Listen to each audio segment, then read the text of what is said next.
ഓം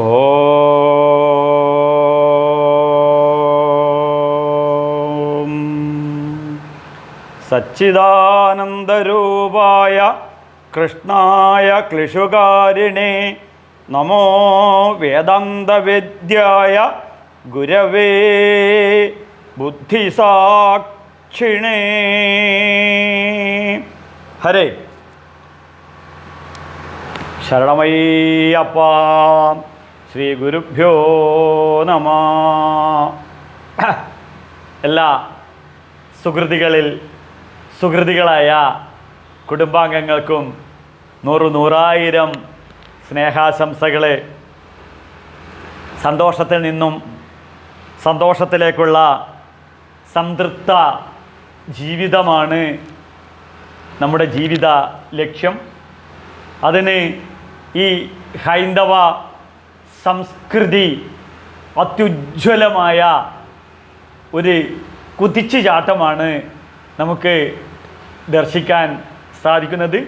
എങ്ങും എവിടെയും ഹൈന്ദവ വൽക്കരണമാണ്, കാവി വൽക്കരണമാണ്. ഒന്നുമില്ല, അത് കാണുമ്പോൾ എന്തോ മനസ്സിനകത്ത് ഒരു ലഡു പൊട്ടൽ, ഇത്രയേ ഉള്ളൂ. അത് 500 വർഷങ്ങൾക്ക് മുന്നേ ബാബർ എന്ന നീച നികൃഷ്ട മനുഷ്യാധമൻ, മൃഗസമാനനായ വ്യക്തി തകർത്ത് തരിപ്പണമാക്കിയ എൻ്റെ അയോധ്യയിലെ ശ്രീരാമ ജന്മഭൂമി, അവിടെ അതിഗംഭീരമായ ക്ഷേത്രവും പ്രതിഷ്ഠയും അതിനുശേഷമുള്ള ആചാര അനുഷ്ഠാനങ്ങളും കുംഭമേളകളും ഒന്നും പറയ വേണ്ട. നിത്യോത്സവമാണ് ഹൈന്ദവ സംസ്കൃതി. ഈ നിത്യോത്സവമായ ഹൈന്ദവ സംസ്കൃതി ഒരു സെമിറ്റിക് മതങ്ങളെ പോലെ ഒരു മതത്തെ ഡിപ്പെൻഡ് ചെയ്യുന്നതല്ല, മറിച്ച് ഒരു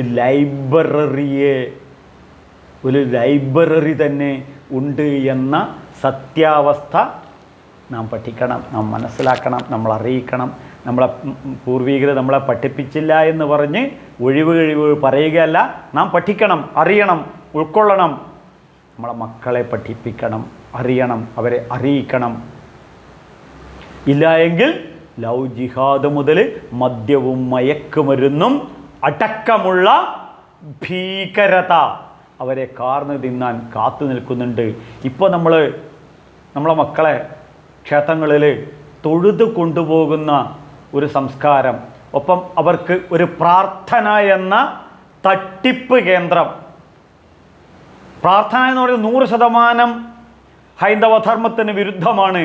ഹൈന്ദവധർമ്മത്തിൽ പ്രാർത്ഥനയില്ല, ക്ഷേത്ര ആരാധന, ദീപ ആരാധന, പിന്നെ സന്ധ്യാവന്ദനം, പിന്നെ ക്ഷേത്ര ഉപാസന, ഇതൊക്കെയാണ് വൈദിക സംസ്കൃതിയിൽ. അല്ലാതെ പ്രാർത്ഥനയില്ല.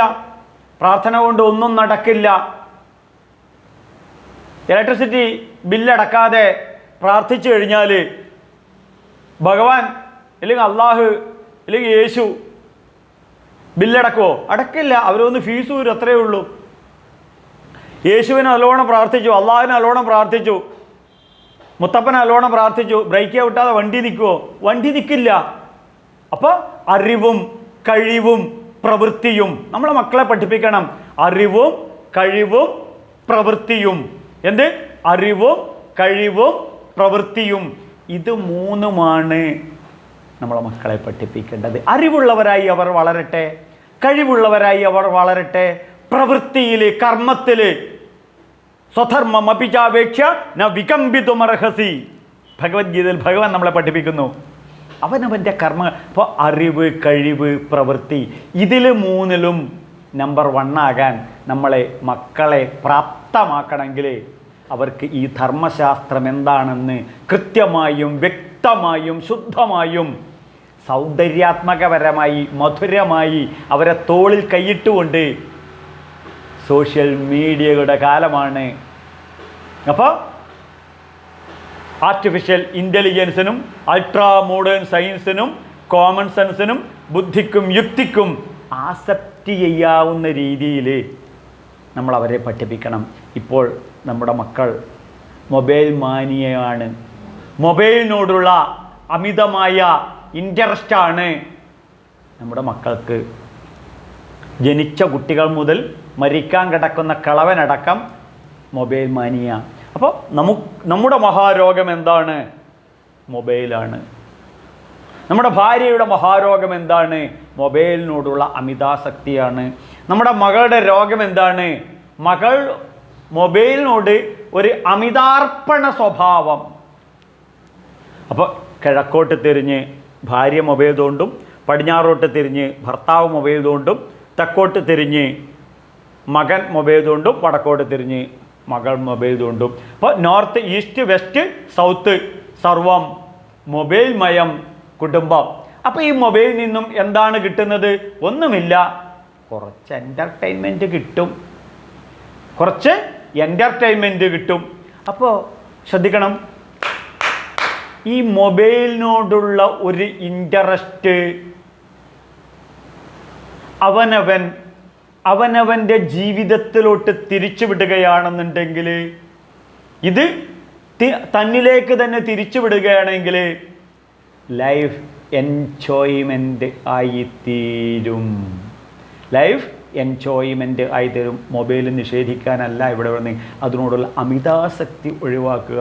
മൊബൈൽ ആവശ്യത്തിന് ഉപയോഗിക്കണം, വിളിക്കാൻ ഉപയോഗിക്കണം, യൂട്യൂബ് നോക്കണം. വെച്ചാൽ ഇപ്പോൾ നിങ്ങളിപ്പോൾ ഇത് നോക്കിയിട്ടല്ലേ കാണുന്നത്. എന്നെ കാണുകയും കേൾക്കുന്നത്, നിങ്ങളെൻ്റെ കുടുംബാംഗങ്ങളെ, നിങ്ങളെൻ്റെ പ്രിയ സ്നേഹിതയുമാകുന്നത് ഇതുവഴിയല്ലേ. അപ്പോൾ ഇതൊക്കെ ഉപയോഗിക്കാൻ പറ്റുന്ന രീതിയിൽ ഫ്രൂട്ട്ഫുള്ളാക്കി നോക്കണം. ശ്രീരാമകൃഷ്ണ പരമഹംസർ പറയും, കത്തി കുമ്പളങ്ങ മുറിക്കാനും വെണ്ടക്ക മുറിക്കാനും പാവയ്ക്ക മുറിക്കാനും തക്കാളി മുറിക്കാനും ഉപയോഗിക്കാം, ധാരാളം കഴിക്കാം. കൊലപാതകത്തിന് ഉപയോഗിക്കരുത്. അഗ്നി സാമ്പാറുണ്ടാക്കാനും ഉപ്പുമാവുണ്ടാക്കാനും ഇഡ്ഡലി ഉണ്ടാക്കാനും ചോറുണ്ടാക്കാനും ഉപയോഗിക്കാം. കത്തിച്ച് ചാമ്പലാക്കാൻ ടെററിസത്തിന് ഉപയോഗിക്കരുത്. ഇതുപോലെ മൊബൈല് യൂസ്ഫുള്ളായി ഉപയോഗിക്കുന്നതാണെങ്കിൽ അവനവൻ്റെ ലൈഫ് എൻജോയ്മെൻറ്റ് ചെയ്യാം. അപ്പോൾ ഈ സ്പിരിച്വാലിറ്റി എന്ന് പറയുന്നത് നമുക്ക് ശ്രീമദ് ഭാഗവതത്തെ ലൈഫ് സയൻസായിട്ട്, ഇതിനകത്തുള്ള സ്പിരിച്വാലിറ്റിയെ നമ്മുടെ ലൈഫ് സയൻസായിട്ട് ഉപയോഗിക്കുന്നതാണെങ്കിൽ ദുഃഖ ദുരിത നാശ ശാപ ജീവിതത്തിൽ നിന്ന് നമുക്ക് പുറത്ത് കടക്കാനുള്ള ഒരു ഔഷധമായി ഭാഗവതത്തെയും ക്ഷേത്ര സംസ്കൃതിയെയും നാമജപലയ സംസ്കൃതിയെയും നമുക്ക് നോക്കാം. ഔഷധം ഗാന്ധവിതോയം വൈദ്യോ നാരായണോ ഹരി. ഈ ജീവിത ദുഃഖങ്ങൾക്ക് എന്താണ് ഔഷധം? ഇത്രയേ ഉള്ളൂ, വൈദ്യോ നാരായണോ ഹരി. വൈദ്യൻ എന്താണ്? നാരായണനാണ്. അതെന്താണ്? ഗംഗാപ്രവാഹം പോലെ നാമസ്മരണയുടെ ഒഴുക്ക്, എപ്പോഴും നാരായണ ജപം, നാരായണ നാരായണ നാരായണ നാരായണ നാരായണ.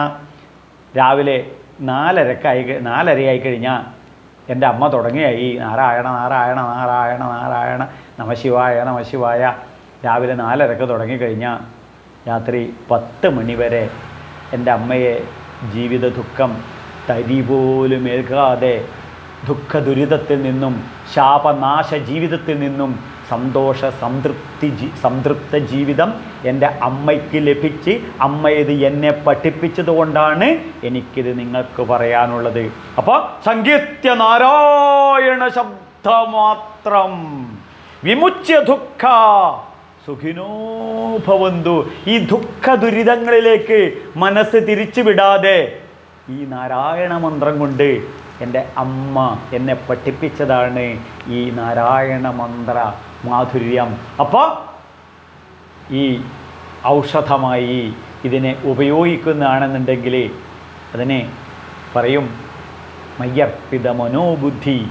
ഭഗവത്ഗീതയിൽ പറയും മയ്യർപ്പിത മനോബുദ്ധി മാമേ വൈശിഷ്യ സംശയ. നീ ഒന്നും സംശയിക്കേണ്ട അർജുന, നിൻ്റെ മനസ്സും ബുദ്ധിയും എന്നിലേക്ക് അർപ്പിക്കൂ എന്ന്. ഇതാണ് ഭഗവത്ഗീതയ്ക്കും ഭാഗവതത്തിനും പറയാനുള്ളത്. മയ്യർപ്പിത മനോബുദ്ധി യോ മദ്ഭക്ത സമയപ്രിയ. മനസ്സും ബുദ്ധിയും എന്നിൽ അർപ്പിച്ചു കഴിഞ്ഞാൽ ആ ഭക്തൻ എനിക്ക് ഏറ്റവും പ്രിയപ്പെട്ടവനാണ്. ഇതാണ് ഗുരുവായൂരപ്പന് പറയാനുള്ളത്. ഇനി ഗുരുവായൂരിൽ പോകുമ്പോൾ ഓർക്കണം, കുളിച്ച് തൊഴുത് കഴിഞ്ഞാൽ, അവിടെ ഭഗവാനെ തൊഴുത് കഴിഞ്ഞാൽ ആ ഗുരുവായൂരപ്പ സാന്നിധ്യം എപ്പോഴും കുടുംബത്തിൽ കൊണ്ടു നടക്കാൻ ഒരു ഭാഗവതവും ഒരു ഭഗവത്ഗീതയും പഠിപ്പിക്കണം. അപ്പോൾ ഗുരുവായൂരപ്പൻ്റെ ഗ്യാരണ്ടി എന്താണ്? മയ്യർപ്പിത മനോബുദ്ധി മാമേ വൈശിഷ്യ സംശയ. അപ്പോൾ മയ്യാസക്ത മനഃപാർത്ഥ, നിൻ്റെ ഈ മൊബൈലിനോടുള്ള ആസക്തി, നിൻ്റെ ജീവിതത്തിലെ ഭൗതിക സുഖങ്ങളോടുള്ള അമിതാസക്തി, ഈ അമിതം കട്ട് ചെയ്യണം. ആ ആസക്തി എവിടത്തേക്ക് തിരിയണം? അവനവൻ്റെ ഉള്ളിലുള്ള കൃഷ്ണനിലോട്ട് തിരിയണം. ഗുരുവായൂരപ്പനെ ആവാഹിച്ച് ഹൃദയത്തിൽ പ്രതിഷ്ഠിച്ച് ഹൃത്പുണ്ടരീകം പരമം വിശുദ്ധം വേദങ്ങൾ പറയുന്നു. ഹൃദയ ഗുഹാക്ഷേത്രത്തിൽ പ്രതിഷ്ഠിച്ച് കഴിഞ്ഞ് അതിനെ മയ്യാസക്ത മനഃപാർത്ഥ, ഈ ആസക്തി ഭഗവാനിലോട്ട് തിരിച്ചുവിടൂ. അപ്പോഴാണ് നീ ആരാകുന്നത്? പരമാർത്ഥ ജ്ഞാനം അറിയുന്നു. അപ്പോഴോ നിന്റെ ബുദ്ധിയിൽ ഞാൻ പാർത്ഥസാരഥിയായി നിന്റെ ജീവിതത്തിൽ മൊത്തം പവിഴങ്ങളും നേടാൻ ജീവിതത്തിൻ്റെ ഡെസ്റ്റിനേഷനിലേക്ക് ഞാൻ നിങ്ങളെ ഉയർത്തുന്നതാണ്. അപ്പോൾ ഈ ഭാഗവതം എന്ന ധർമ്മശാസ്ത്രം പഠിക്കുകയാണെന്നുണ്ടെങ്കിൽ നമ്മുടെ ജീവിതത്തെ നമുക്കുയർത്താം. ഒപ്പം നമ്മുടെ ഭാര്യയുടെ ജീവിതത്തെ നമുക്ക് ഉയർത്താം. ഒപ്പം നമ്മുടെ മക്കളുടെ ജീവിതത്തെ ഉയർത്താം. എങ്ങനെ? ഈ ഭാഗവത സംസ്കൃതി കൊണ്ടു നടന്നു കഴിഞ്ഞാലോ അവിടെ സർവ സമ്പൽ സമൃദ്ധിയും സർവ ഐശ്വര്യങ്ങളും സർവ വിജയങ്ങളും സർവ നന്മകളും സർവ പ്രശസ്തിയും സർവ്വതും അവിടെ വരും. ഞാനിത് ഒരു തമാശ പറയുകയല്ല. കാരണം ഈ ഭാഗവതം എന്ന ധർമ്മശാസ്ത്രം എൻ്റെ പ്രാണവായുവാണ്. എൻ്റെ ശരണമയ്യപ്പ ദാഹജലമാണ്, എൻ്റെ മജ്ജയാണ്, എൻ്റെ മാംസമാണ്, എൻ്റെ അച്ഛനാണ്, എൻ്റെ അമ്മയാണ്. നിങ്ങൾക്കറിയാം, മുൻ ശബരിമല മേശാന്തിയും കൃഷ്ണ യജുർവേദ പണ്ഡിതനും ഭാഗവതോത്തമനാണ് ബ്രഹ്മശ്രീ ശംഭുവാദ്യാർ. അത് എൻ്റെ പിതാവാണ്. എൻ്റെ അച്ഛൻ എന്നെ പഠിപ്പിച്ചതാണ് ഈ ധർമ്മ സംസ്കൃതി, ഈ ശ്രീമദ് ഭാഗവതം. അപ്പോൾ നമ്മൾ ആധുനിക മനുഷ്യൻ ഈ രാഷ്ട്രീയക്കാരുടെ കൈകളിൽ നിന്നും ഈ ഹൈന്ദവ സമൂഹത്തെ നാം മോചിപ്പിക്കണം. കാരണം രാഷ്ട്രീയക്കാർ അധർമ്മമായ പാതയിലൂടെ അഴിമതിയും തെറ്റായ മാർഗവും കൊലപാതക രാഷ്ട്രീയവും തെറ്റായ രീതിയിലോട്ട് നമ്മുടെ ചിന്തയെയും തിരിച്ചുവിട്ട് കുറുക്കൻ രക്തം ആടിൻ്റെ രക്തം കുറുക്കൻ മുട്ടനാടുകളെ തമ്മിൽ ഏറ്റുമുട്ടിച്ച് ആ രക്തം കുടിക്കുന്ന കുറുക്കന്മാരെ പോലെ ഈ രാഷ്ട്രീയക്കാർ ഈ ഹൈന്ദവ സംസ്കൃതിയെ അധിക്ഷേപിക്കുകയും ഈ ഹൈന്ദവ സംസ്കൃതിയെ മുതലെടുപ്പ് നടത്തുകയും ചെയ്യുന്ന കയ്യും കെട്ടി നോക്കി നിൽക്കരുത്. അപ്പോൾ രാഷ്ട്രീയക്കാരുടെ കയ്യിൽ നിന്നും ഈ ഹൈന്ദവ സംസ്കൃതി, രാഷ്ട്രീയം എന്തോ ആയിക്കോട്ടെ, നിങ്ങൾ മാർക്സിസ്റ്റുകാർ ഓക്കെ, നിങ്ങൾ കോൺഗ്രസ്സുകാർ ഓക്കെ, നിങ്ങൾ RSSകാർ ഓക്കെ, നിങ്ങൾ BJPക്കാർ വെരി ഗുഡ്, നിങ്ങൾ മുസ്ലിം ലീഗുകാർ ഒരു കുഴപ്പമില്ല, എന്തോ ആയിക്കോട്ടെ. പക്ഷേ നമ്മൾ ഹിന്ദുവാണ് എന്ന് തിരിച്ചറിയണം. ഹിന്ദുത്വം എന്താണെന്ന് തിരിച്ചറിയണം. നമ്മളെ മക്കളെ പഠിപ്പിക്കണം, വരും തലമുറയെ പഠിപ്പിക്കണം. എന്തിനാണ്? ഈ സംസ്കൃതിയുടെ മാധുര്യം, ഈ സംസ്കൃതിയുടെ നന്മ, അന്ധവിശ്വാസവും അനാചാരവും ഇല്ലാത്തതാണ് ഈ ഹൈന്ദവ ശ്രീമദ് ഭാഗവത സംസ്കൃതി. എനിക്കിത് പറയുമ്പോഴാണ് ശ്രീമദ് ഭാഗവതത്തിലെ തൃതീയ സ്കന്ധത്തിലെ 29ാമത്തെ അധ്യായത്തിലെ 31, 32 ശ്ലോകങ്ങൾ നമ്മളൊന്ന് പഠിക്കണം. പഠിച്ചതിന് ശേഷം നമ്മൾ പ്രതികരിക്കണം. ആരോട്? ഈ രാഷ്ട്രീയ ഭിക്ഷാന്തേഹികളോട്. വെറും വോട്ടിന് വേണ്ടി മാത്രം വരികയും ജയിച്ചു കഴിഞ്ഞാൽ സർവ്വവൃത്തികേടുകളും ചെയ്യുകയും അഴിമതിയും സ്വജനപക്ഷപാതത്തിലും മുങ്ങുന്ന രാഷ്ട്രീയ ഭിക്ഷാന്തേഹികളുടെ ഹൈന്ദവ ധർമ്മത്തിനെതിരായുള്ള ആക്രോശം എന്താണെന്ന് നമ്മൾ തിരിച്ചറിയണം. അവർ തെറ്റാണ് പറയുന്നത്, അവർ കള്ളത്തരമാണ് പറയുന്നത് ഈ ധർമ്മത്തിനെതിരെ. നോക്കൂ, തതോ വർണ്ണശ്ച ചത്വാരാ തേഷാം ബ്രാഹ്മണ ഉത്തമ. ബ്രാഹ്മണിക്ക് ഹെജിമണി എന്ന് പറഞ്ഞ് നമ്മളെ തകർക്കുന്നവർക്കുള്ള ഉത്തമമായ മറുപടിയാണ് തതോ വർണ്ണശ്ച ചത്വാര തേഷാം ബ്രാഹ്മണ ഉത്തമ. ബ്രാഹ്മണോക്ഷപി വേദജ്ഞോ ഹ്യർത്ഥജ്ഞോ ഭ്യധികസ്ഥത. അർത്ഥാജ്ഞാത് സംശയേ ചേത്ത തഥാ ശ്രേയാൻ സ്വകർമ്മകൃത് മുക്തസംഗസ്തോ ഭൂയ തദോദ്ധ ധർമ്മമാത്മന. ഇതാണ് 31, 32 ശ്ലോകങ്ങൾ. ഇതിൽ എന്താണ് പറയുന്നത്? തതോ വർണ്ണശ്ച ചത്വാര, 4 വിധത്തിലുള്ള വർണ്ണാശ്രമങ്ങൾ എന്നാണ് ഭാഗവതത്തിൽ തൃതീയ സ്കന്ധത്തിൽ 29-ാമത്തെ അധ്യായത്തിൽ 31-ാമത്തെ ശ്ലോകത്തിൽ ഭഗവാൻ പറയുന്നത്. 4 ജാതി അല്ല അല്ല അല്ല. 4 പതിറ്റാണ്ട് കാലഘട്ടത്തിൽ 4 പതിറ്റാണ്ടായി അദ്വൈത വേദാന്തം പഠിക്കുകയും പ്രചരിപ്പിക്കുകയും ചെയ്യുന്ന ഒരു വ്യക്തി എന്ന നിലയിലും മുൻ ശബരിമല മേശാന്തിയുടെ മകൻ എന്ന നിലയിലും അദ്വൈത വേദാന്ത വേദജ്ഞാനിയുടെ മകൻ എന്ന നിലയിലും ഭഗവത്ഗീത ഭാഗവത ആചാര്യൻ എന്ന നിലയിൽ ആചാര്യൻ്റെ മകൻ എന്ന നിലയിലും ഞാൻ നിങ്ങളോട് 4 വാൾവുള്ള ഹൃദയ തൊട്ട് പറയുകയാണ്.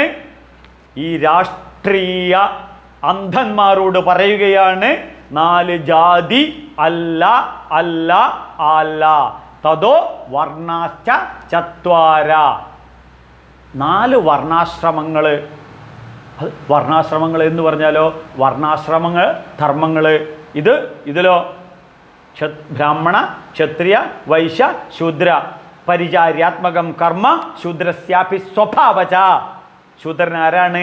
ബാഹ്യ ആഭ്യന്തര അശൗച, അകത്തും പുറത്തും ശുദ്ധിയില്ലാത്ത വൃത്തിയില്ലാത്ത. ഇവരുടെ ജോലി എന്താണ്? പരിചാര്യാത്മകം കർമ്മം. ഭഗവാൻ പറയുന്നതാണ് ഭഗവത്ഗീതയിൽ, പരിചാര്യാത്മകം കർമ്മ ശൂദ്രസ്യാപി സ്വഭാവചം. പരിചാരണമാണ് അത് സമസ്ത മേഖലകളിൽ. അത് ഈ ഹിന്ദുക്കളെ അധിക്ഷേപിക്കുന്ന നമ്മുടെ ഭരണാധികാരികളുള്ള സെക്രട്ടേറിയറ്റിൽ നമുക്ക് നോക്കാം. മുഖ്യമന്ത്രിയുടെ കസേരയിൽ ആരെങ്കിലും പോയി ഇരിക്കാൻ വേണ്ടി വിടുക? മുഖ്യമന്ത്രി വിടില്ല. മന്ത്രിമാർ വേറൊരു വിഭാഗം, ഗവർണർ വേറൊരു വിഭാഗം, മുഖ്യമന്ത്രി വേറൊരു വിഭാഗം, IAS വേറൊരു വിഭാഗം, ഗസറ്റഡ് ഓഫീസർ വേറൊരു വിഭാഗം, പിന്നെ ക്ലാസ് 4 ജീവനക്കാർ പരിചാര്യാത്മക ബേയിങ്ങെടുക്ക്, അതിങ്ങെടുക്ക്, ഇതിങ്ങെടുക്ക്, ഇതവിടെ കൊണ്ടുവെക്ക്, ഫയലിംഗ് എടുക്ക്, ഇതിങ്ങെടുക്ക്, പോയിട്ടൊരു ചായ മേടിച്ചുകൊണ്ട പരിചാര്യാത്മക. ഇവരാണ് ശൂദ്രന്മാർ. ഇതെല്ലാ സ്ഥലത്തും ഉണ്ട്. വണ്ടിയെടുത്തോ, ഡ്രൈവറോട് പറയും പരിചരിക്കുക. ചിലപ്പോൾ നമ്മളുമൊക്കെ പരിചാരികന്മാരായിരിക്കും.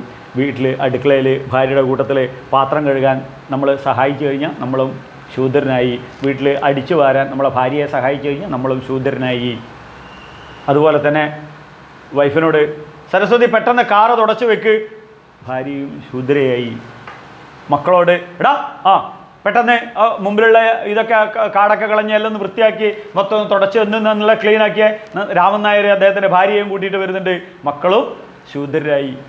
മനസ്സിലാക്കൂ, ഈ ധർമ്മശാസ്ത്രം നമ്മൾ പഠിക്കണം, നമ്മളെ മക്കളെ പഠിപ്പിക്കണം.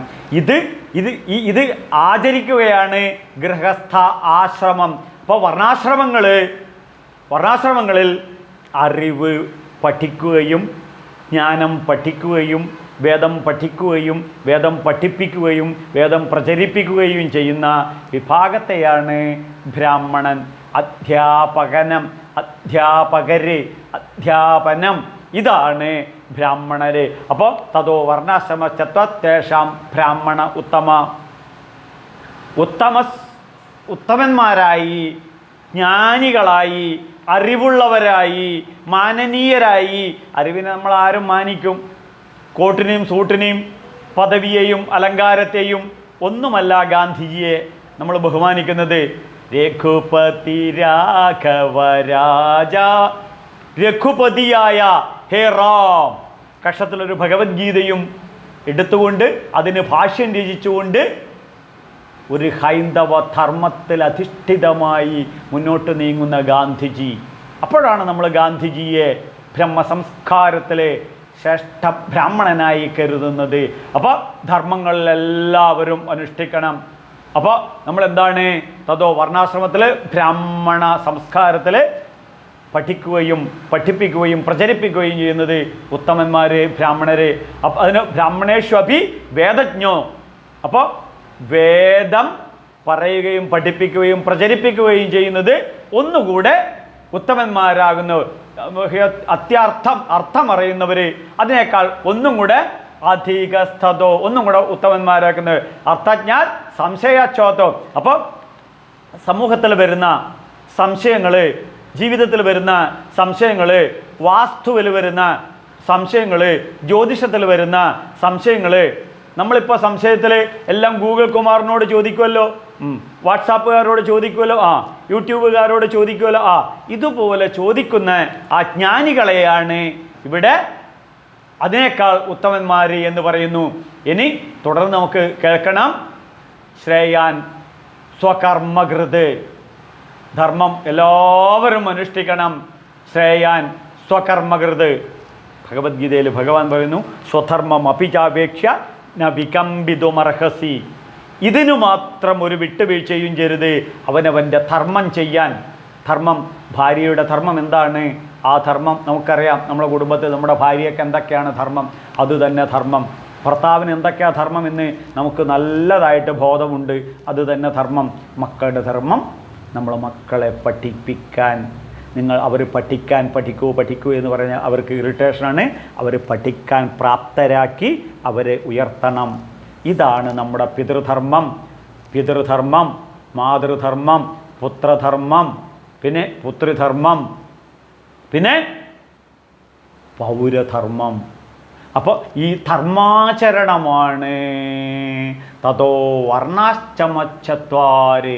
4 വർണ്ണാശ്രമങ്ങളിലൂടെ അതിന് സ്വധർമ്മം, അവനവൻ ചെയ്യേണ്ട ഡ്യൂട്ടി.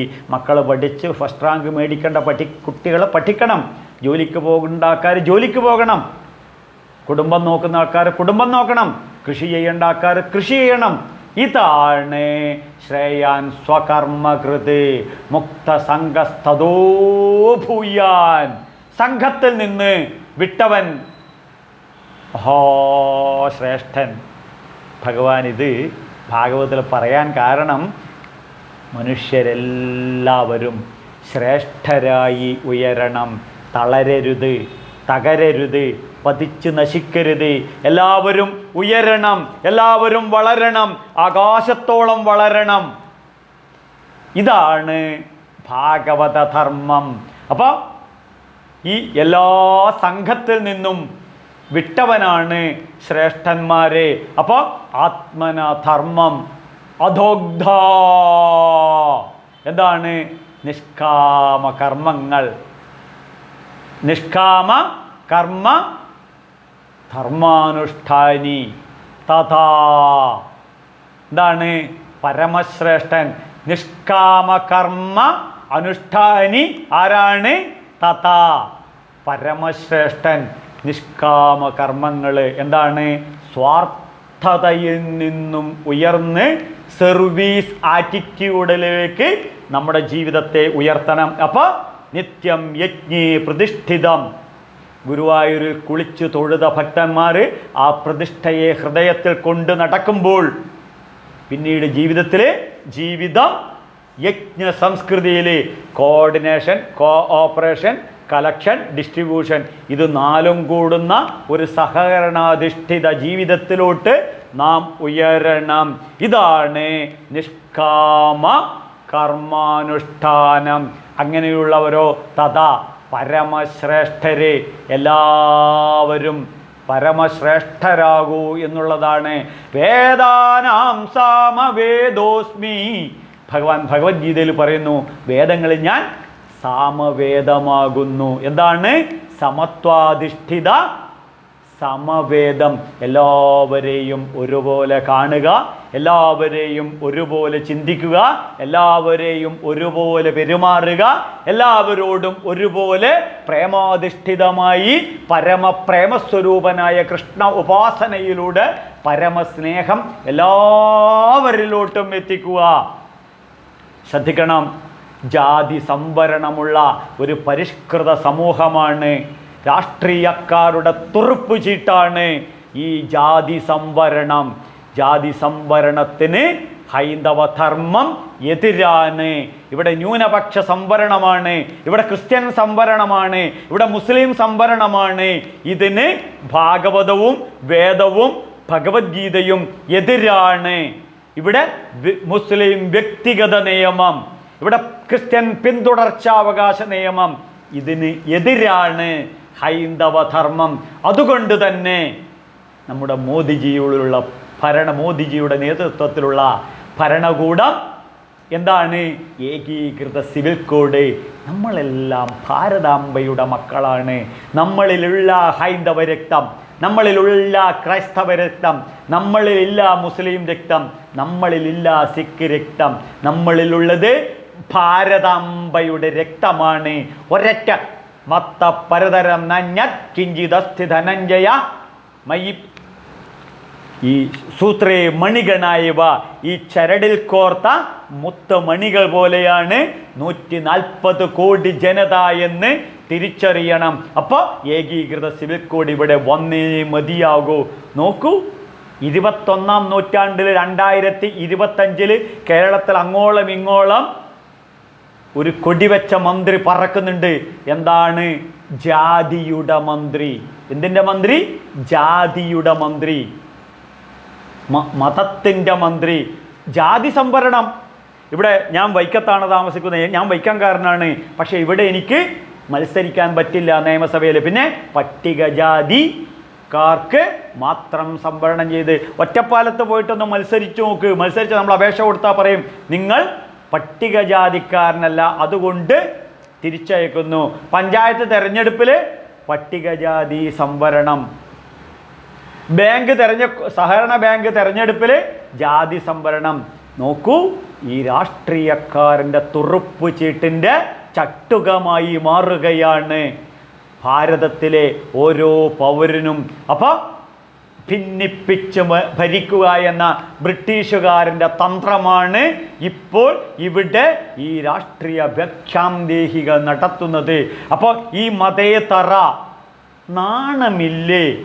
യുവത്വമേ, തൊഴിലില്ലായ്മ വേതനം വാങ്ങിച്ച് ബിവറേജസ് കോർപ്പറേഷനിൽ കൊണ്ടുകൊടുത്ത് മദ്യത്തിനും മയക്കുമരുന്നിനും അടിമയായി ജീവിക്കാൻ തസ്മത്ത ഉത്തിഷ്ഠ യശോലഭസ്വ.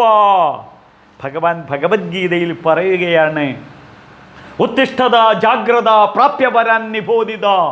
ഉയർത്തെഴുന്നേൽക്കൂ യുവത്വമേ. എന്നിട്ട് എന്ത് ചെയ്യണം? മുക്തസംഗസ്തദോഭൂയാൻ.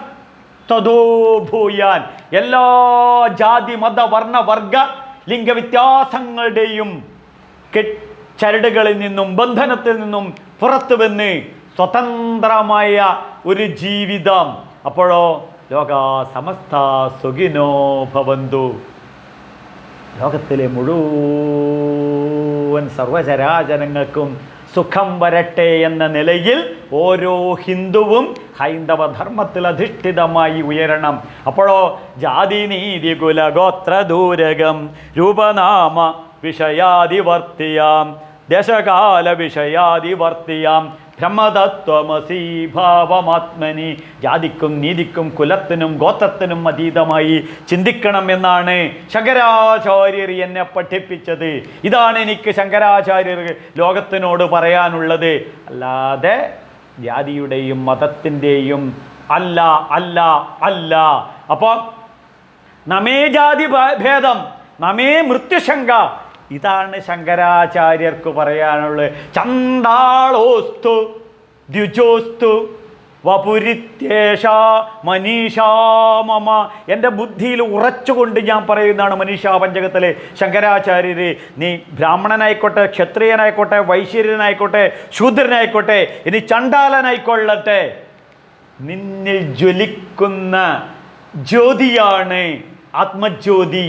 അതാണ് പരഞ്ജ്യോതി, അതാണ് പരമേശ്വരൻ. അതുകൊണ്ട് സാഷ്ടാംഗ ദണ്ഡ നമസ്കാരം ചെയ്യുന്നു. ഇതാണ് ശങ്കരാചാര്യർ നമ്മളെ പഠിപ്പിക്കുന്നത്. ഇതാണ് സത്യം. രാഷ്ട്രീയക്കാർ പറയുന്നതൊക്കെ പറ്റീരിലാണ്. പിന്നെയോ നമേ ജാതിഭേദോ നമേ മൃത്യുശങ്ക. എനിക്ക് ജാതിഭേദം പോയിട്ട് മൃത്യു പോലും ശങ്ക പോലുമില്ല. ഇനി ശങ്കരാചാര്യരുടെ ശിഷ്യർ പറയുന്നു, നാഹം മനുഷ്യോ ന ച ദേവയക്ഷോ ന ബ്രാഹ്മണ ക്ഷത്രിയ വൈശ്യശൂദ്ര ന ബ്രാഹ്മണ ക്ഷത്രിയ വൈശ്യശൂദ്ര ന ബ്രഹ്മചാരി ന ഗൃഹേ ന വനസ്ഥോ ഭിക്ഷോർ ന ചാഹം നിജബോധരൂപം. ഹസ്താമലക സ്തോത്രത്തിൽ ഹസ്താമലകൻ പറയുന്നു, എനിക്ക് ജാതിയില്ല, മതമില്ല, വർണ്ണമില്ല, വർഗമില്ല, നിജബോധരൂപം, ഒന്നിനോടും സംഘമില്ലാത്ത ബോധരൂപമാണ് ഞാൻ എന്ന് ശങ്കരാചാര്യ പരമ്പരയിലുള്ള ഹസ്താമലകൻ പോലും നമ്മളെ പഠിപ്പിക്കുന്നു. ഇതാണ് ഹൈന്ദവ സംസ്കൃതി. അല്ലാതെ രാഷ്ട്രീയക്കാർ പറയുന്ന ഉച്ചനീചത്വങ്ങളും ജാതിയോ മതമോ വർണ്ണമോ വർഗമോ ഇല്ലാത്ത സംസ്കൃതിയുടെ പേരാണ് ഹിന്ദു. ഹീനം ദുഷ്യതി ഇതി ഹിന്ദു.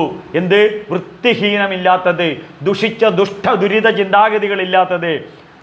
തുടർന്ന് ഭഗവാൻ ഭഗവത്ഗീതയിൽ 4-ാം അധ്യായത്തിൽ 13-ാം ശ്ലോകത്തിൽ പറയുന്നു, ചാതുർവർണ്ണ്യം മയാ സൃഷ്ടം ഗുണകർമ്മ വിഭാഗശ തസ്യ കർത്താരമപി മാം വിദ്യ കർത്താരമവ്യയം. ഏറ്റവും കൂടുതൽ മിസ്യൂസ് ചെയ്തിട്ടുള്ളതാണ്.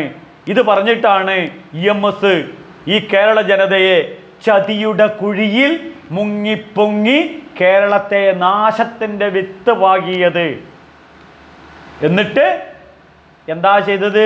ഭൂപരിഷ്കരണ നിയമം കൊണ്ടുവന്ന് ഞങ്ങളെയൊക്കെ ദാരിദ്ര്യത്തിൻ്റെ കൊടിലോട്ട് തള്ളിവിട്ട് ഭൂമാഫിയകൾക്ക് ഭൂമിയെ നൽകി ഇവിടെ കൃഷി ഇല്ലാതാക്കി കേരളത്തെ മറ്റ് സംസ്ഥാനങ്ങളുടെ മുന്നിൽ കൈനീട്ടാൻ നമ്മളെ പ്രേരിപ്പിച്ച് പഠിപ്പിച്ച EMS മിസ്യൂസ് ചെയ്തതാണ് ചാതുർവർണ്ണ്യം മയാ സൃഷ്ടം. ഭഗവാൻ പറഞ്ഞത് കറക്റ്റാണ്. ചാതുർവർണ്ണ്യം ഞാൻ തന്നെയാണ് സൃഷ്ടിച്ചത് എന്ന് ഭഗവത്ഗീതയിൽ റിട്ടനായി എഴുതി വെച്ചിട്ടുണ്ട്, വേദങ്ങളുണ്ട്. എങ്ങനെ? ഗുണകർമ്മ വിഭാഗയ, ജാതി വിഭാഗീയതയല്ല. അല്ല അല്ല നമ്പൂതിരിപ്പാടെ EMS പറ്റി തെറ്റ് അത് തിരുത്തുകയാണ് നമ്മുടെ ലക്ഷ്യം. എന്ത്? ചാതുർവർണ്ണ്യം മയാ സൃഷ്ട ഗുണകർമ്മ വിഭാഗയ. തൊട്ടടുത്ത ശ്ലോകത്തിൽ വരികൾ പറയുന്നു, ഗുണത്തിനനുസൃതമായി. സെക്രട്ടേറിയറ്റിൽ പോയി നോക്കൂ, അപ്പോൾ കാണാം മുഖ്യമന്ത്രിക്ക് വേറൊരു ക്യാബിൻ, മന്ത്രിമാർക്ക് വേറൊന്ന്, IAS-ന് വേറൊന്ന്, ക്ലർക്കിന് വേറൊന്ന്, ഗസറ്റഡ് ഓഫീസർക്ക് വേറൊന്ന്, താഴത്തുള്ളവർക്ക് വേറൊന്ന്. ഇതെല്ലാവർക്കും ഉണ്ട്. സൊസൈറ്റിയിൽ പോയി അദ്ദേഹം ചാർട്ടേഡ് അക്കൗണ്ടൻ്റ് ആണ്, അദ്ദേഹം MBA-കാരനാണ്, അദ്ദേഹം ഡോക്ടറാണ്, അദ്ദേഹം എഞ്ചിനീയറാണ്. ഇതാണ് ഗുണകർമ്മ വിഭാഗം. ഇതിനെയാണ് ചാതുർവർണ്ണം അപ്പോൾ എന്ന് പറഞ്ഞ് രാഷ്ട്രീയക്കാർ മുതലെടുപ്പ് നടത്തുന്നത്.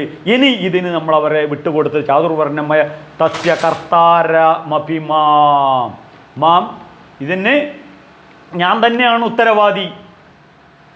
അടുത്ത് കേൾക്കണം, മാം വിദ്യ കർത്താരമവ്യയം. 4 വർണ്ണാശ്രമങ്ങൾ ഞാൻ സൃഷ്ടിച്ചതാണ്. പക്ഷേ ജാതി വ്യവസ്ഥ അകർത്താവാണ്, അവ്യയനാണ്, അറിയുക. എന്താണ്? അകർത്താവാണ്, അവ്യയനാണ്, ഞാൻ അറിയുക. ജാതി വ്യവസ്ഥ കൊണ്ടുവന്നത് ഞാനല്ല. ഇതിൻ്റെ ഒന്നും, ഈ നടമാടുന്ന ഇപ്പോൾ കാണുന്ന വൃത്തികേടിനൊന്നും, ഈ ജാതി വ്യവസ്ഥയ്ക്കൊന്നും കർത്താവ് ഞാനല്ല. സൂര്യൻ പറയുന്നു ആകാശത്ത് നിന്ന്, കൊലപാതകത്തിനൊന്നും ഉത്തരവാദി ഞാനല്ല, ഞാൻ സാക്ഷിയാണ്. ഇതുപോലെ ഭഗവാൻ പറയുന്നു, മാം വിദ്യ കർത്താരമവ്യയാം. ഇതിനൊന്നും ഈ 4 വർണ്ണാശ്രമങ്ങൾക്ക് മാത്രമാണ് ഉത്തരവാദി ഞാൻ, ജാതി വ്യവസ്ഥയ്ക്ക് ഉത്തരവാദി ഞാനല്ല. എന്താണിത് ഭഗവാൻ ഇങ്ങനെ പറയാൻ കാരണം? എനിക്ക് 4 മക്കളുണ്ട്, എൻ്റെ അച്ഛന് 6 മക്കളാണ്. അച്ഛൻ എപ്പോഴും പറയും 5 പേരുടെ കൂട്ടത്തിൽ ഒന്നുകൂടി കൂട്ടുകയാണ്. 6 മക്കളെ എൻ്റെ അച്ഛനെ 5ആയി കാണാൻ സാധിക്കുമോ? എനിക്ക് 2 മക്കളാണുള്ളത്. ഈ 2 മക്കളെ 2ആയിട്ട് എനിക്ക് കാണാൻ പറ്റുമോ? നിങ്ങളൊന്ന് ചിന്തിച്ച് നിങ്ങളെ മക്കളെ നിങ്ങൾക്ക് 2ആയിട്ടോ 3ആയിട്ടോ 4ആയിട്ടോ കാണാൻ പറ്റുമോ? പറ്റില്ല. പിന്നെ ഭഗവാന് ഇത് സാധിക്കുമോ? ഇല്ല. അതുകൊണ്ട് ബീജം മാം സർവഭൂതാനാം, ഭഗവത്ഗീതയിൽ ബീജം മാം സർവഭൂതാനാം, ഈ പ്രപഞ്ചത്തിലെ സർവത്തിൻ്റെയും ബീജം ഭഗവാനാണ്. ആ ഭഗവാന്റെ സന്തതി പരമ്പരകളെ ജാതി മത വർണ്ണ വർഗത്തിലൂടെ ഭഗവാന് കാണാൻ സാധിക്കുമോ? സാധിക്കില്ല. അതുകൊണ്ട് വേദാനാം സാമവേദോസ്മി, വേദങ്ങളിൽ സാമവേദം ഞാനാകുന്നു എന്ന് ഭഗവാൻ പറയാൻ കാരണം എല്ലാം സമഭാവന, എല്ലാം ഒന്നാണ് എന്നുള്ളതാണ് ഇവിടെ പറയുന്നത്. ഈ സത്യത്തെ നാം തിരിച്ചറിയേണ്ട കാലം അതിക്രമിച്ചിരിക്കുന്നു. ഇതെന്താണെന്ന് മനസ്സിലാക്കേണ്ട കാലം നാം അതിക്രമിച്ചിരിക്കുന്നു. ഈ ഹിന്ദു സമൂഹം ഇനിയെങ്കിലും ഉയരണം, ഉയരണം, ഉയരണം, വളരണം, വളരണം, വളരണം. രാഷ്ട്രീയ ഭിക്ഷാന്തേഹികൾ ഇനി ഇതുപോലുള്ള വൃത്തികേടുകൾ പറഞ്ഞ് നമ്മളെ ചൂഷണം ചെയ്യുമ്പോൾ ശക്തമായി പ്രതികരിക്കണം. അതിന് നാം എല്ലാം ഈ സംസ്കൃതിയിലോട്, ഈ ഭാഗവത ഹൈന്ദവ സംസ്കൃതിയിലോട്ട് വളർന്നു വരണം. അതിന് നിങ്ങൾക്ക് സാധിക്കുമാറാകട്ടെ. അതിനുള്ള കരുത്തും അറിവും ഊർജവും ലഭിക്കുവാൻ ഈ ചാനൽ കാണണം, ഷെയർ ചെയ്യണം, ലൈക്ക് ചെയ്യണം, സബ്സ്ക്രൈബ് ചെയ്യണം. നിങ്ങളെ അഭിപ്രായങ്ങൾ എത്തണം. മറ്റ് ഹൈന്ദവ ധർമ്മം അനുഷ്ഠിക്കുന്നവരിലേക്കും ഇതെത്തിക്കണം. നമ്മുടെ സഹോദര മതങ്ങളായ സെമിറ്റിക് മതങ്ങളായ മുസ്ലിം സഹോദരന്മാർക്കും ക്രിസ്ത്യൻ സഹോദരന്മാർക്കും ഇതെത്തിക്കണം. ഇതാണ് എൻ്റെ ധർമ്മശാസ്ത്രം, ഇതാണ് എൻ്റെ അനുഭൂതി, ഇതാണ് എൻ്റെ അഭിമാനം എന്ന് പറഞ്ഞ് എത്തിക്കണം. അതിന് നിങ്ങൾക്ക് സാധിക്കുമാറാകട്ടെ. അതിന് ജഗദീശ്വരനായ പരമേശ്വരനായ അയ്യപ്പസ്വാമിയുടെ അനുഗ്രഹവും ഗുരുപരമ്പരയുടെ അനുഗ്രഹവും ഉണ്ടാകട്ടെ എന്ന് ആത്മാർത്ഥമായി ആശംസിച്ചുകൊണ്ട് ലോക സമസ്ത സുഖിനോ ഭവന്തു. സ്വാമിയേ ശരണമയ്യപ്പ.